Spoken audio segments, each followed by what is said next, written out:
Sambonana nginibingelele namukela le channel eMaswidi Media Production. Mangabe uyaqala ukufika ngicela ungenzele iqiniso qofa subscribe maqhathi bale video ushaye like bese ke uyakhomenta lolu daba namhlanje. Kanza kwethu uyazi senginokuyibuza nje ukuthi uma ngabe ke usesimweni lapho khona ubhekene nabantu abakubamba inkunzi kumele ukuthi wenze njani? Ingabe kumele ukuthi usarende noma kumele ukuthi ulwe na? Ngoba ngilokhu ngibuka ama video nezithombe enkundleni zokuxhumana lokhu ngilandela indaba uyathola ukuthi umuntu bafika bambamba inkunzi wafike walwa wazama ukubaphindisela bambulala.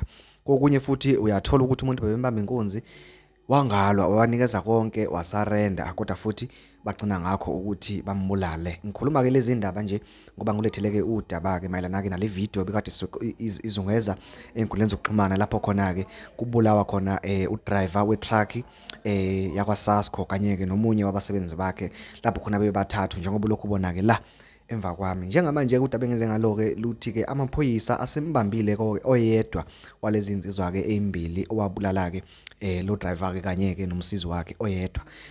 Ubanjiwe ke esethi ubheke kwala kubo le eZimbabwe ubanjwa nje usebhasini uphethe ke umphako wakhe nezimpahla zakhe uthi ubalekela le kwela kubo eZimbabwe asembamba ke amaphoyisa akuleli. Njengamanje ke amgcineke esitokisini icala lakhe ke liyobeka salimenyezela ukuthi ke lo lalelwa nini bese ke lo omunye yena ke usabalekile futhi ke usafuneka ukuthi ke ukuziphi izinkalo. Kuningi ke okushiwo ke abantu kuma comments mayelana ke nalolu daba, abanye besola ke lo baba okanye lo bhodi osuke ehleli phakathi nendawo ngoba ke uyabonakala ekhuluma nefoni, mayiqeda ukukhuluma nefoni sekungena abantu babamba inkunzi babulala laba abaseceleni kwakhe yena akabulawa. Angazi noma nganza kwethu sibona ngokungafani kodwa ivideo uzoyibona nje la emva kwami njengoba lokhu uyibona lokhu idlala. Mina ngokubona kwami lapha ngibona nje umuntu osuke ehleli hamba nabanye kuhlekwa kuxoxwa kunjeya bese eCalifornia yakhe ethi mayibamba ifoni yakhe ethi ubeke endlebeni ufuna ukuza ukuthi lo muntu omfonela uthini ejike futhi engabe sakhuluma ubonakala futhi esekhansela esevala esebuyisela esikhwameni sakhe futhi ebuyisela emuva. Angeke ngazi ngenze kahlamba ukuthi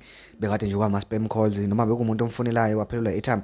Angazi ngifisa ukwazi ngokwakho ngane wethu ukuthi kuthini ukuphawula kwakho mayelana naleya nsizwa ebonakala ke yenza ngalolu yahlobo. Ngiyacela ukuthi ngenzele iqiniso ucofa subscribe bese ke uyakhomenta kulolu daba namhlanje. Ngiyabonga.